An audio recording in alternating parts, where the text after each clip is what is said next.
What's up, guys? Scott Tannic One here. As promised, here's the top 15 albums for me for 2021. It's end of the year. It's list time. Let's talk about 15 of the releases that I myself think are stands out above everything else.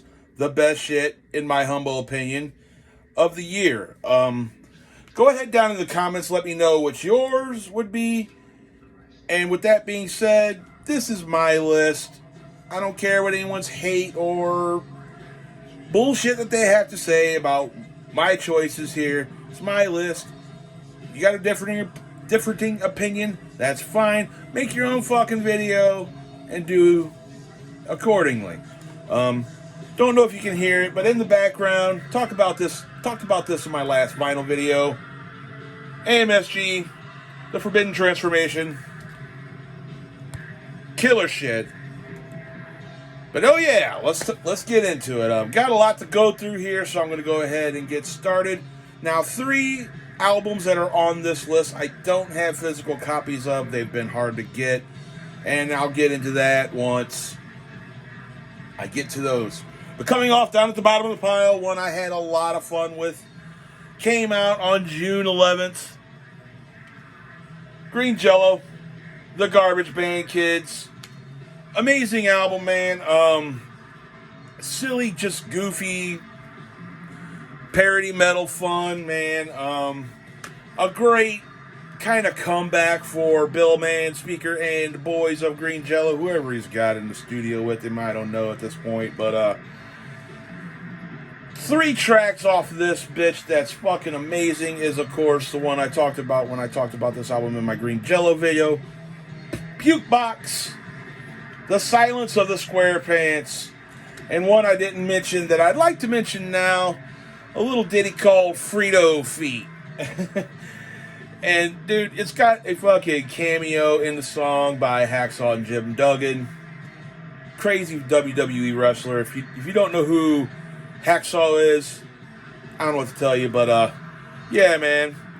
With the crazy packaging, like I said.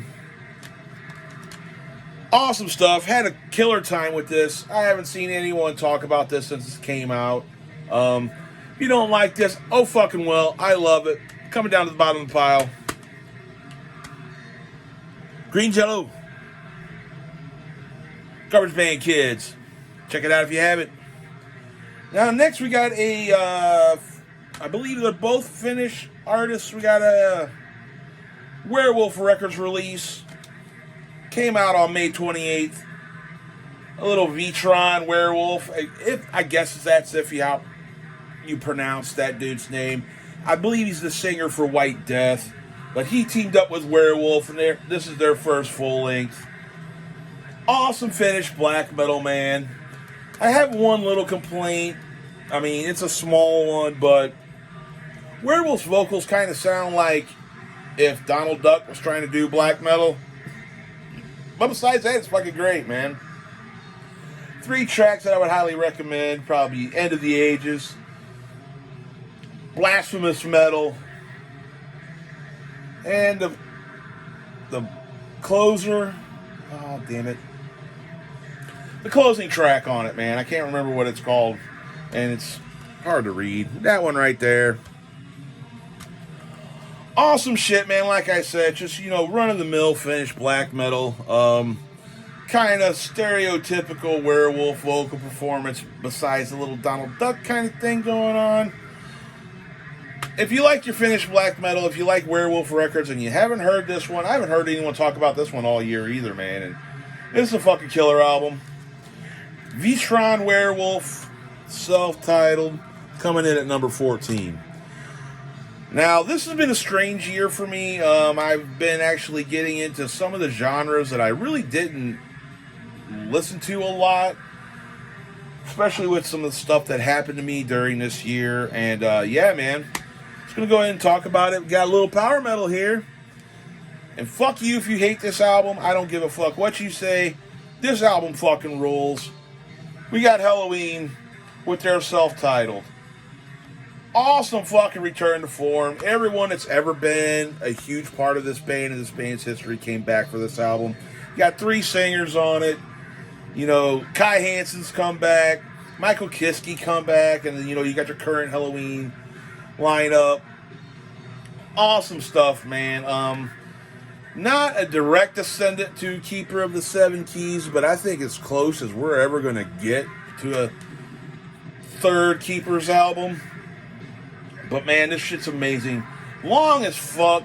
Got some long as fuck songs on it, but man, this is just a good time power metal album, man. I mean, it's got that feeling like it's hard to be in a bad mood listening to this record. And this record came along at a time, I believe it came out on the 16th, June 16th, man, and right around the time my dad died, man, and to kind of like get my mind off things, I played this album. I played the shit out of this album for about a month and a half, almost 2 months, man, and it stuck with me, got me into the band a little bit more, and yeah, man, what can be said? Halloween, self-titled. If you don't like it, fuck you. If you do, awesome. Killer shit. Moving along to number 12. This came out on the 25th of June. Another Werewolf Records release, and we've got War Moon Lord with Battle Spells. More awesome fucking black metal from Werewolf Records, man. That label can seriously do no wrong, man. I love almost damn near everything that comes out on that on that label. Fucking awesome riffs. Not much to see, just a cheap little digipack, but man, this one surprised me how much I actually played this up until I started listening to like the Green Jello stuff and the fucking Halloween. But yeah, man, great tracks on here. There's probably, oh man, damn near everything's good on here, man. Oracles of War's a really good one. Empowered with Battle Spells. Just awesome, awesome, awesome black metal, man. Love this shit. Coming in at number 12, War Moon Lord, Battle Spells, released on Werewolf Records. Awesome shit. And now, coming in at number 11 is one I don't have on a physical format, being the fact that as soon as it was released, all the American distros sold out of it like that, and yeah, I'm not paying Century Media prices, so we're talking about the new album by Unanimated, Victory in Blood, released on December 3rd, and what can I say? It's Unanimated doing Unanimated. A very long gap between the last 2 Unanimated releases, and it's like they never left, man. Great tracks on it. I got it kind of wrote down here. This is the title track, of course, As the Night Takes Us, and the Poetry of Scarred Flesh. Awesome fucking melodic Swedish black metal, man. Some of the best. Coming in at number 11, Unanimated, Victory in Blood. Check it out if you haven't. A couple people reviewed it. I didn't get a chance to, but yeah. Moving on to number 10. We're in the top 10 now. Got to give some love to some local boys here from St. Louis, Missouri, which is a stone throw away from where I'm at. Released very early in the year on January 6th, we've got Summoning the Lich with United in Chaos. Awesome fucking album, man. A lot of people say this is very comparable to the Black Dahlia Murder. I wouldn't know. I don't listen to the Black Dahlia Murder for whatever reason. It's not like I dislike the band or like their genre that they're in. I've actually kind of expanded my horizons a little bit on the death metal that I will listen to. And yeah, man, this is like some technical, grindy, just straight up fucking crazy death metal. Kind of gives me like a Cattle Decapitation-ish feel, which I have grown to actually fucking love that band. Stay tuned, I'll talk about them probably here pretty soon. But yeah, man, awesome shit from a local band. Had to support this and actually enjoyed this way more than I thought. The Nightmare Begins. awesome fucking riffage going on that one. The Gatekeeper. And if you check out anything off here, check out the first lead single off here, Descend. Fucking amazing shit. Summoning the Lich. Rounding off the beginning of the top 10. Awesome shit. Another legacy act from the Finnish scene. Put out a fucking album this year, just kind of out of nowhere. Coming in at number 9. Came out on May 23rd. We got Impaled Nazarene with Eight-Headed Serpent. Now, this is just by the numbers Impaled Nazarene. If you love Impaled Nazarene, especially in their modern era, you will love this album. I like all three eras of the band, you know, the raw stuff, the more kind of girlfriendy kind of metal shit that came out on Absence of Wars, Not Peace, or whatever. But this is kind of like a really good continuation of the sound of the last album, Vigorously Shading Death, or whatever the fuck it was called. I got it. I can't remember the title of it, but yeah, man. Awesome punk kind of influence, just really straight to the throat Finnish black metal, man. The intro for this that kicks off this album is beyond fucking ridiculous. It's basically a Spanish woman talking about a demon coming and raping her, and now her private parts itch, and it's fucking just disturbing yet funny as fuck at the same time. But if I had to pick tracks off here to name to you guys, man, it'd be damn near the whole record. But Go to Mendez, the first track is great. Apocalypse Perverter's really good. And Mutilation of the Nazarene Whore. Great Finnish black metal put out by Osmos. I would show you the inside of this, but it would get me flagged. I mean, it's pretty graphic. But yeah, man. Another great fucking album by an amazing band that I didn't hear hardly anyone fucking talk about all year long. And that's a fucking shame, man. Making it here on my list at number 9. Impaled Nazarene. Eight-Headed Serpent. Great fucking shit, man. And now we're moving on to number 8. This one came out on August 6th. This is another legacy act, kind of come out of the woodwork. Really, he's only one original member. The other 3 members were in that classic lineup for Death Leprosy. They went on to do an album called Inhuman Condition. Rat Lord is the name of the band. Inhuman Condition. Their album was called Rat Lord. But this is what Kam Lee came up with. We got Massacre with Resurgence. Fucking amazing record. I love this. Meat and potatoes death metal all the way. Like I said when I showed it off in my vinyl video, dude, I listen to this so much. I still listen to this daily. This is just a good quick fix of just chunky death metal, man. Love the themes going on here with all the Lovecraftian themes. Try to soak in that album art. Awesome shit, man. Like I said in the vinyl video for it, you know, the Innsmouth Strain, Eldritch Prophecy, and Whisper in the Darkness are probably some of the fucking greatest shit on here, but Into the Far Off Void's great. Fucking Lord of the Dead's good. I mean, this whole album is awesome. And a lot of people talk shit on this when it came out and said it was just mediocre. But you know what? That's your opinion. Who cares? Not everyone's going to like the same shit. I love this. Love it enough to put it on my top 15 of the year. Number 8, Massacre. Resurgence.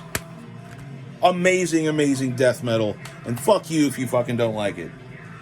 Moving on, we got, number 7 here. Number 7, it wouldn't be a list by me if there weren't just a teeny tiny little bitty bit of sketch on it. And we're talking about Clandestine Blaze with their new full length, Secrets of Laceration.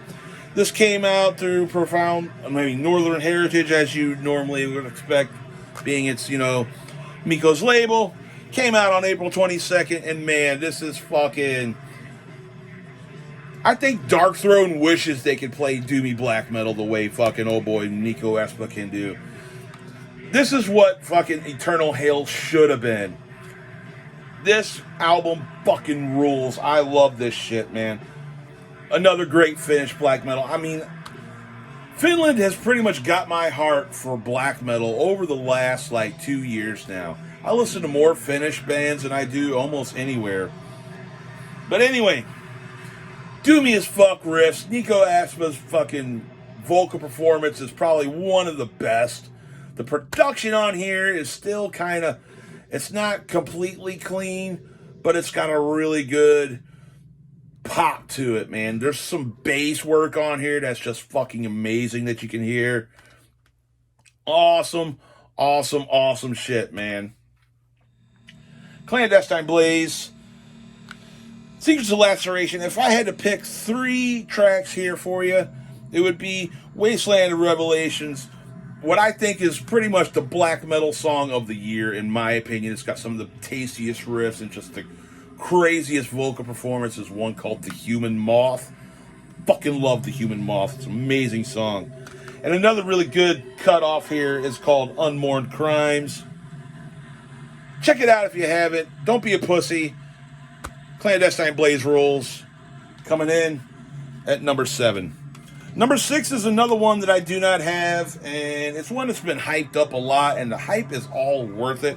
And we're talking about that, came out on December 9th, and we're talking about the debut album by Stormkeep, Tales of Other Time. Amazing fucking melodic / symphonic black metal.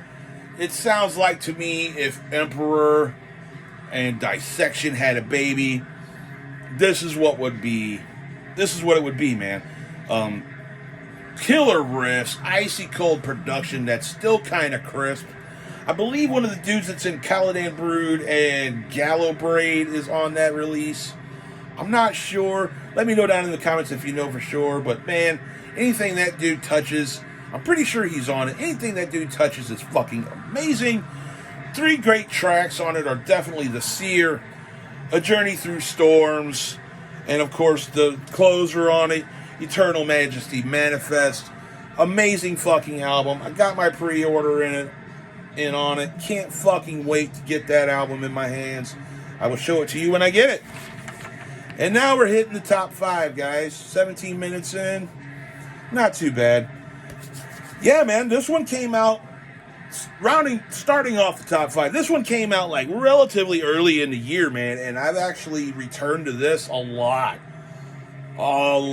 from when it was released. And we're talking about the debut by Halder, Godslashing,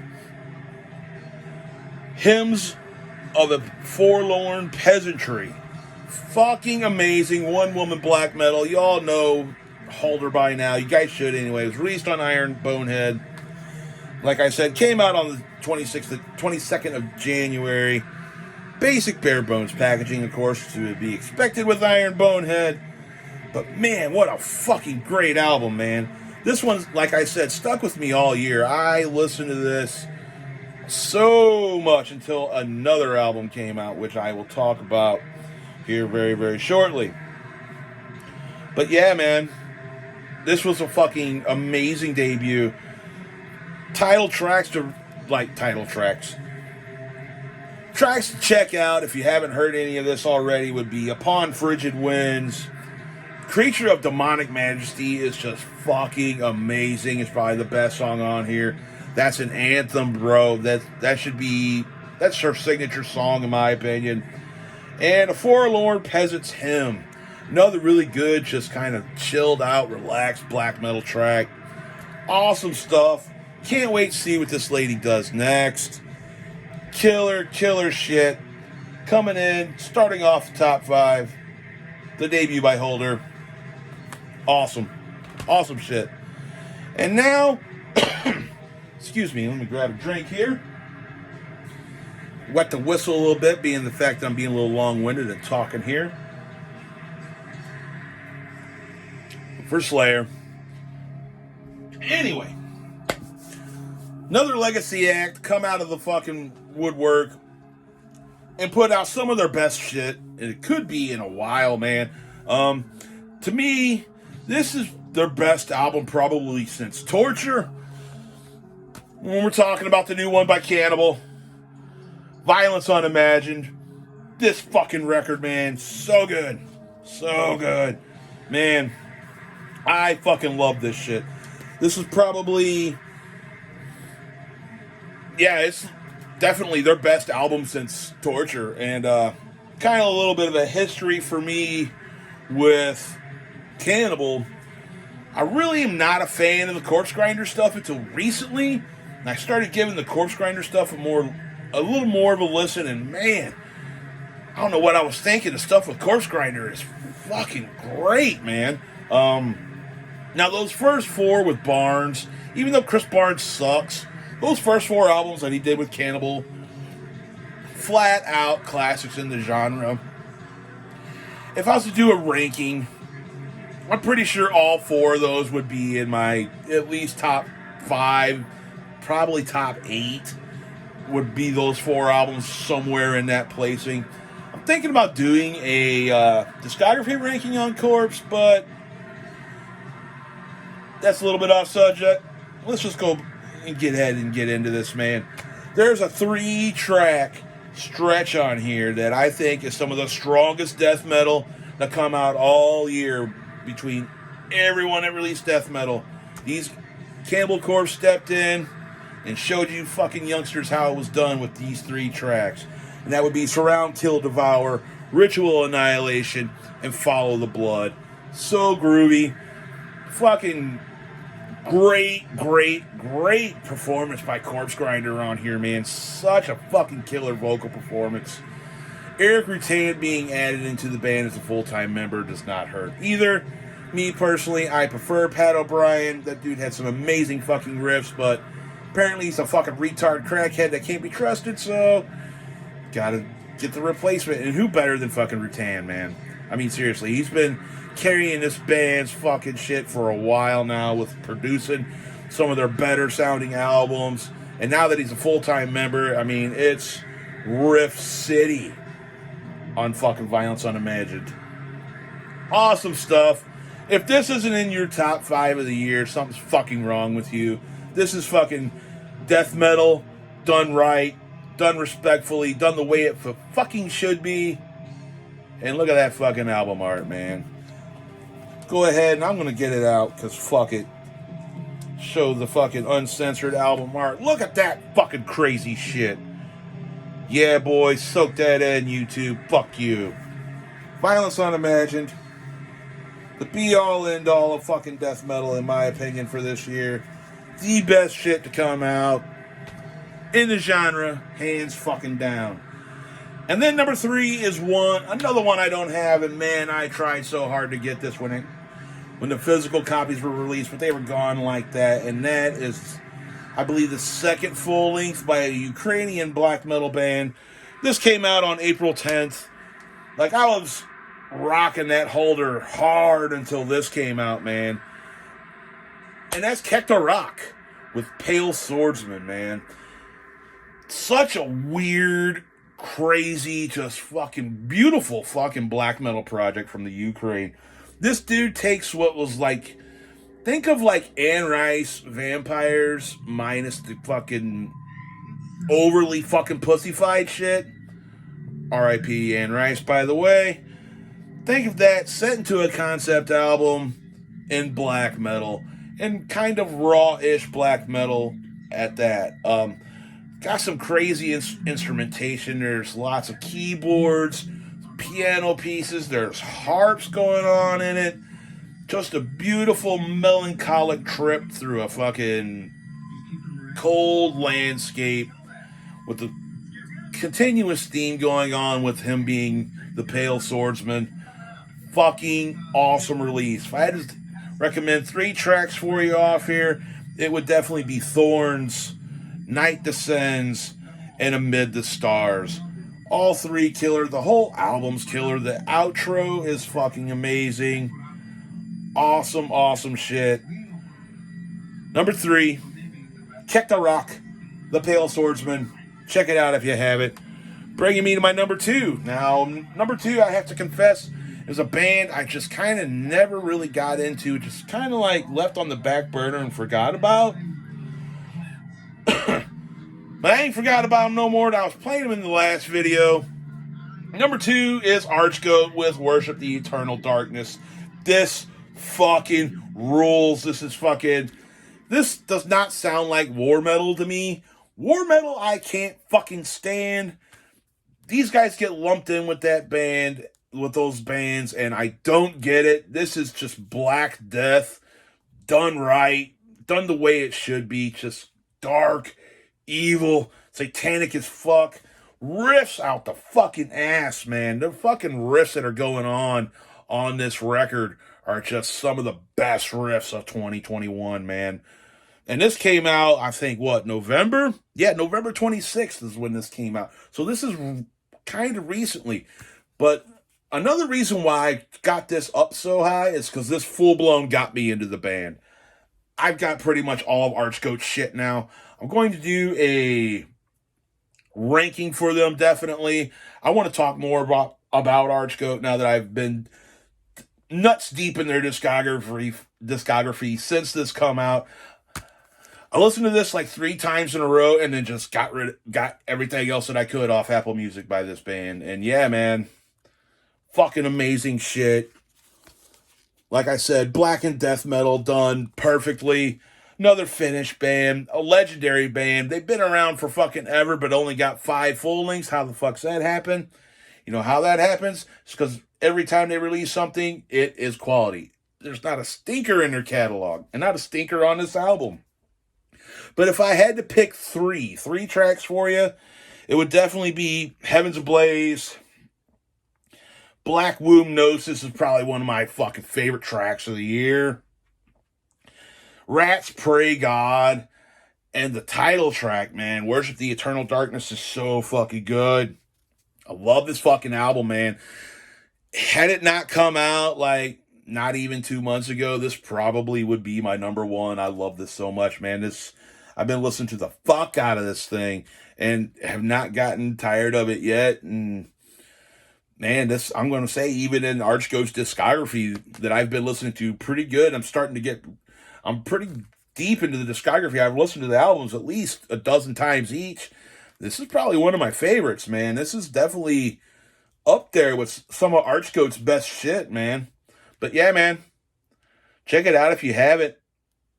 Archgoat, Worship the Eternal Darkness. We're not worthy of this shit, man. We're just not. And then finally, my number 1 pick of the year.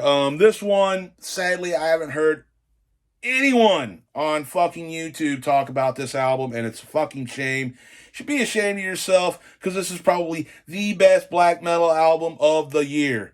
And it's the last black metal album by this band. It's going to be the last album by this band, period. We got Necromantia with To the Depths We Descend. This is pretty much a goodbye to the one guy that was like one of the brainchilds of this band. It was a 2-man band, but then they got some studio musicians, a guy named Baron Blood. They're from that Hellenic black metal scene in Greece. It's awesome fucking shit, man. Love this fucking band. This album, man, it's kind of eerie when you listen to it and kind of like you could just tell Homeboy saying his goodbyes to his partner in crime on this. So many good tracks, dude. The thing that I love the most about this album is being a bass player, and the bass is so pronounced throughout of all of Necromantia's shit. You could definitely hear the bass, being the fact that at one time there was no guitar in the band, there was 2 bass players. And the bass tone and just the bass riffing that's going on this fucking record is amazing. Homeboy's vocal approach is fucking the best he's sounded probably since Scarlet Witching Evil Black. Oh, so good. If I had to name tracks off here, it'd seriously be the entire fucking track listing. There's a couple re-recordings of The Warlock and Lord of the Abyss on here, but the new material is just fucking amazing, man. Demonocentric, and The Shadows Wept is a fucking amazing song. Inferno, and the instrumental that leads up into this is probably the best instrumental that's come out all year, which would be Give the Devil His Due. And yeah, man, Necromantia, To the Depths We Descend. Rest in peace, Lord Baron Blood. Amazing album. Amazing year for music. And that'll be all, guys. That's my top 15. Let me know down in the comments what you think of this video. What do you think of my tastes here? Am I a fucking asshole for including that fucking Clandestine Blaze album? Let's get a discussion going in the comments, guys. And until next time, take it easy. Happy New Year, everyone. See you in the next video.